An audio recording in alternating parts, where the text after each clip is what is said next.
Eu vou falar sobre sexo anal.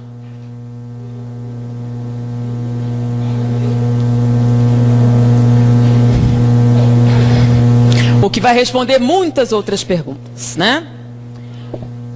Sexo anal é normal? É um sexo biologicamente viável? Todo mundo devia experimentar? É natural para todo mundo? É bastante prazeroso se você fizer direito? Vocês vão ver isso escrito em todas as revistas. Eu fui numa banca, peguei todas as revistas. Todas diziam a mesma coisa. Prática normal, bastante satisfatória, todo mundo devia experimentar, tem uma forma correta de fazer, tudo isso. Todos os sites pornográficos têm contos pornográficos de que essa é uma experiência extraordinária. Que as mulheres gostam muito, têm medo de fazer, mas se fizer vão adorar. E que os homens vão achar o máximo. Tudo isso está escrito. Se vocês forem agora para uma banca de jornal e comprarem, vão encontrar isso, tá bom? Eu, como disse para vocês, trabalhei durante um tempo numa enfermaria de pacientes terminais do vírus da AIDS. Tá? Era o Hospital Gafreguinli, aquele onde morreu o Cazuza. E a enfermaria era a 10ª enfermaria do Gafreguinli, que foi justamente aquela patrocinada por ele. Na época, naquela enfermaria haviam 20 pacientes. Todos eram homossexuais. E quando a gente termina a clínica médica, a gente tem que fazer uma monografia para a conclusão do curso. E como todos os pacientes tinham AIDS, nós escolhemos a AIDS para escrever. Quais as doenças oportunistas que acontecem com o vírus da AIDS? Naquela época não havia o coquetel, o número de doenças oportunistas era muito maior do que era hoje. Então nós pegamos todos os prontuários dos 20 pacientes e pegamos também 100 prontuários de pacientes anteriores. E fizemos a listagem estatísticas das doenças. Em primeiro lugar, estava endocardite bacteriana. Todos os 120 pacientes que nós escolhemos eram portadores de endocardite bacteriana. Era a colonização das válvulas cardíacas por bactérias. Então nós colocamos, primeiro da lista, endocardite bacteriana. Segundo lugar, aí tinha pneumociste carine, tinha tuberculose, tinha um monte, aí a gente ficou colocando. Quando a gente foi apresentar para o professor, ele pegou assim, peraí, tá errado. Aí ele riscou bacteriana. Eu fiquei, mas por quê? Todos, aí eu falei, faça. Eu fui lá, todos tinham. Aí eu fui no outra enfermaria. Todos eles tinham endocardite bacteriana. Poxa, todo aidético tem endocardite bacteriana. É uma doença que vem com a AIDS. Aí eu voltei lá. Bom, todo paciente imunodeprimido produz inicialmente endocardite bacteriana. Ele disse, não.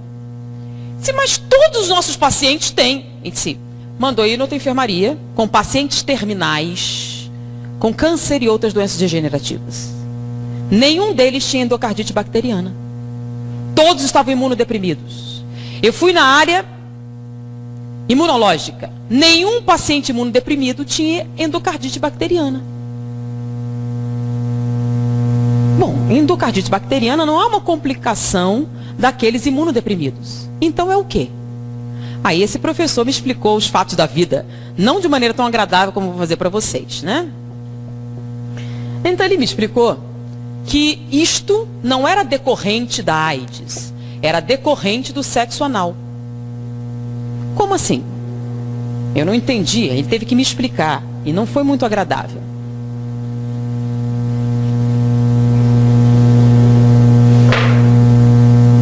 Essa aqui é a vagina feminina, o útero, o ovário. Aqui é o aparelho digestório. Boca, esôfago, estômago, intestino delgado, intestino grosso. Reto e esfíncter. Tá? A única coisa que eles têm em comum é serem cavidades. Tá bom? Então essa cavidade aqui faz parte da função sexual. É um órgão sexual. Ele foi criado para quê? Para o ato sexual. Ele foi projetado para isso. Isso aqui faz parte do aparelho digestivo ou digestório. Ele foi projetado com o objetivo de absorção de alimentos.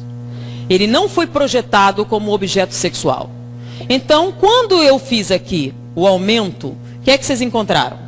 16 camadas celulares, 7 camadas musculares, células caliciformes que produzem muco aquoso. Vamos fazer a mesma coisa aqui. Microscópio, vamos aumentar. Vocês que estão na escola estudando o aparelho, o corpo humano, quantas camadas celulares eu tenho no tubo digestivo? Uma. Células colunares, assim. Uma camada com células ciliares no topo, tecido conjuntivo embaixo, tá? E aqui o plexo esplênico, que são aquelas veias que carregam tudo para a veia cava e distribuem para o coração, tá?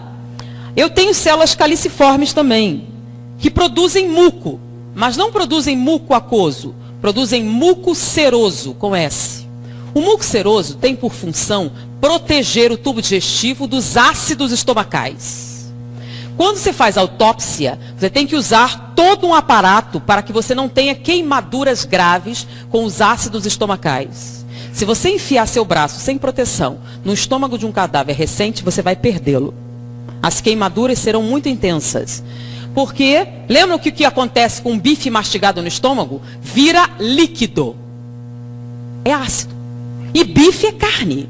É um pedaço de bife do seu braço, naquele ácido vai virar líquido. Então os ácidos estomacais são altamente corrosivos. Por que não corrói seu estômago?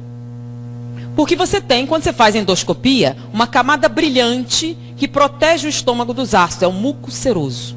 O muco seroso, além de proteger dos ácidos, ele aumenta o atrito.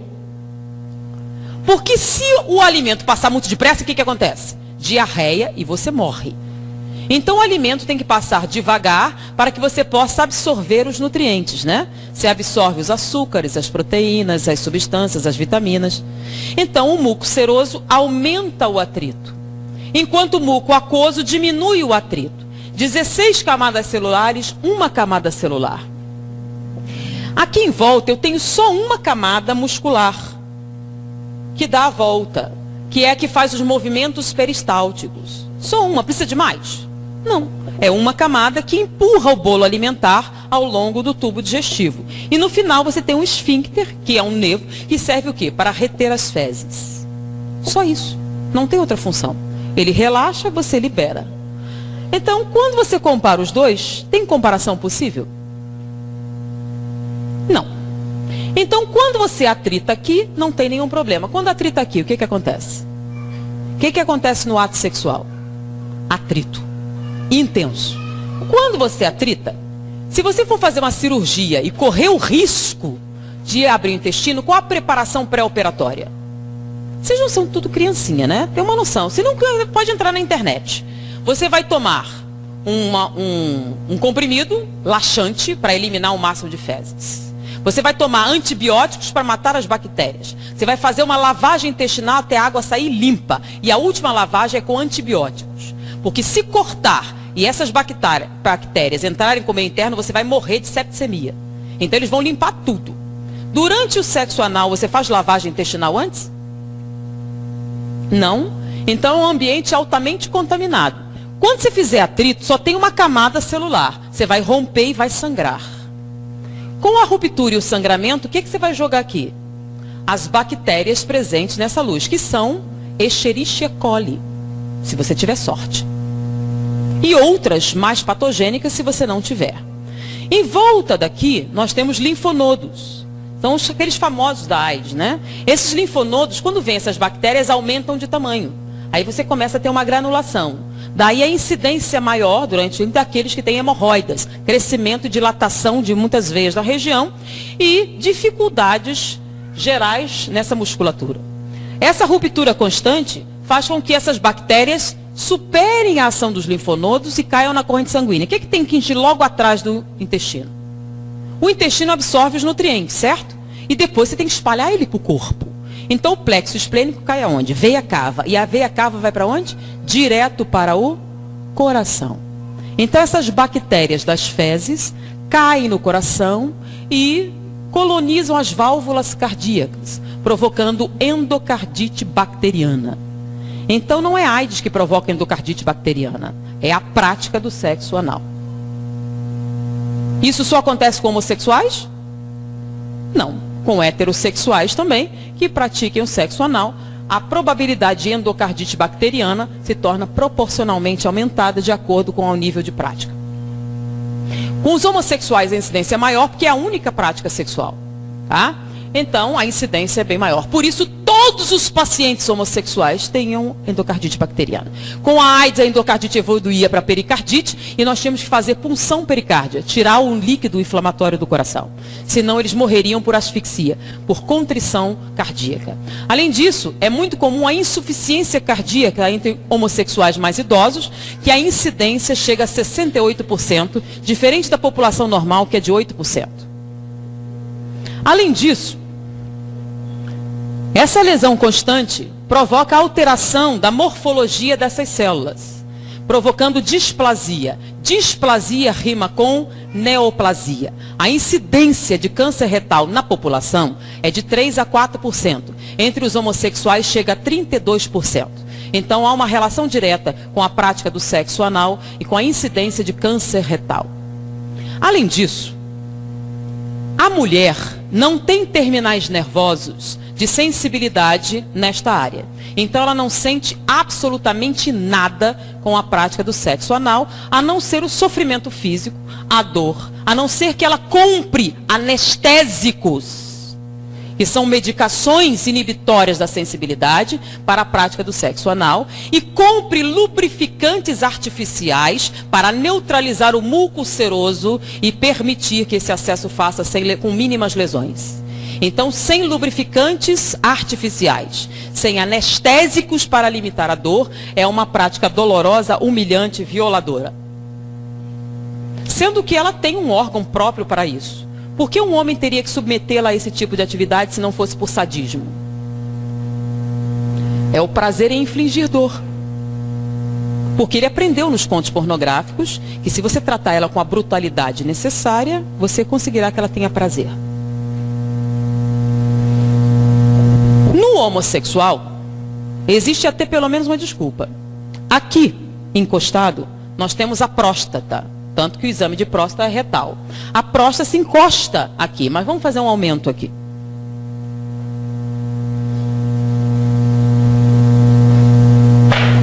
Então nós temos aqui o pênis.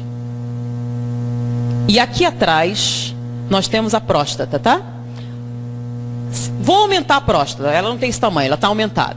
A próstata, a parte da frente, que dá para os corpos cavernosos, ela tem uma camada córnea. O que é córnea? Espessa, de tecido cartilaginoso. Com que objetivo? No ato sexual não há impacto? Então, se há impacto, para proteger a próstata, que produz o líquido seminal, que vai nutrir os espermatozoides e permitir a sua reprodução, essa camada córnea protege do impacto frontal. Então não há nenhum problema para a próstata o ato sexual. Mas se você impactar por trás, então o ato sexual homossexual tem que ser necessariamente violento. Você tem que bater com força para atingir a próstata.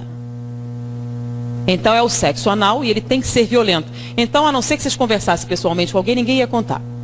Então, você vai bater com força. Se você bater com força suficiente e traumatizar a próstata, ela sangra. Porque essa parte de trás não tem camada córnea.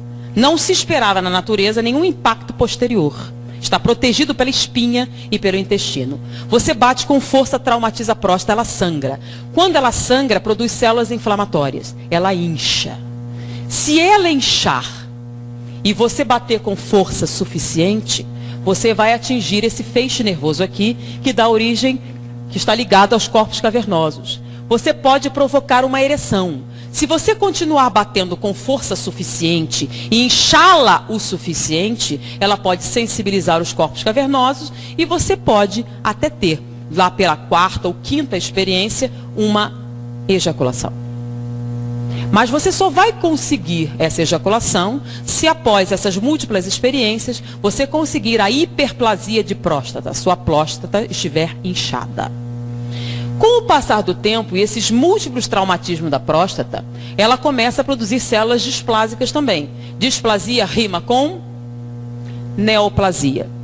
O índice de câncer de próstata na população é grande, até porque não se fazem os exames correspondentes. E existem outras motivações. Então, está alto. Hoje em dia, eles têm chegado a 18%, 20%. Entre os homossexuais é de 68%. Por quê? Porque a prática sexual que eles utilizam pressupõe o câncer de próstata. Não vou nem falar dos problemas que se tem a nível urinário, a nível renal, decorrentes dessa prática. Eu pergunto, tudo isso que eu falei, procure num livro de fisiologia médica, ou chegue para qualquer médico e pergunte, tem algum erro nisso? Alguma dessa estrutura anatômica está errada, ou equivocada, ou transtornada? Diante do que ele aprendeu na faculdade de medicina, se você fizer isso, não é isso que vai acontecer? Não é isso que acontece? Então me diga, o sexo anal é natural, biologicamente muito bom, extremamente agradável, saudável, produtivo, uma prática natural que todo mundo devia experimentar um dia? Mas é o que está escrito na literatura. Baseado em que eles dizem essas coisas? Baseado nos contos pornográficos. Baseados nos objetivos de quê? Com esse tipo de prática, o que você tem? Você tem alguém obtendo prazer no sofrimento de outro ser humano. Você pode até se submeter. E muitos se submetem. Inclusive, nós trabalhamos no Instituto Médico Legal há um tempo. Nosso professor era diretor do Instituto Médico Legal. E naquela época não havia o divórcio. Você, para conseguir a separação judicial, você tinha uma medida cautelar. Se você provasse maus tratos, você conseguia isso facilmente. Então, muitas mulheres chegavam falando sobre o abuso. Muitas delas iam preferir o sexo anal, porque nessa situação, como ele queria que ela fizesse isso, e já era um sofrimento, ele era menos brutal. No sexo normal era tão brutalizante, que ela preferia esse, que já doía só pela coisa, então eles batiam menos. Então, diante disso aqui, que as pessoas dizem ser natural, pensem um pouquinho a respeito do que vocês leem, do que vocês escutam, do que dizem na malhação, nas novelas. Tá?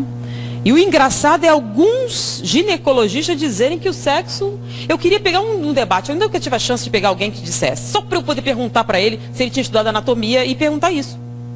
Eu queria saber como é que ele ia responder. Tá? Então façam, eu sugiro, façam uma pesquisa para ver se essa anatomia que eu falei está correta. Essa análise comparativa para ver se tem razão. E façam essa análise. E me digam se é uma prática saudável. Tá bom? E eu acho que depois disso, muitas perguntas que poderiam sair já são respondidas. Pensem um pouquinho mais. Pensem nas consequências. Pensem no futuro. Pensem no que vocês precisam realmente para serem felizes. E diante disso, vamos orar mais. Pedir inspiração, suavizar nossos sentimentos e principalmente não fazer aos outros o que não gostariam que fizessem a você, uma máxima muito importante em nossa vida. Principalmente vocês que são jovens. Vocês têm a oportunidade de ter essa informação. Dividam com seus amigos, dividam com seus pais, dividam com outras pessoas. A partir de hoje, vocês sabem muito mais do que a média dos outros jovens. Foi um prazer estar com vocês. Até a próxima oportunidade.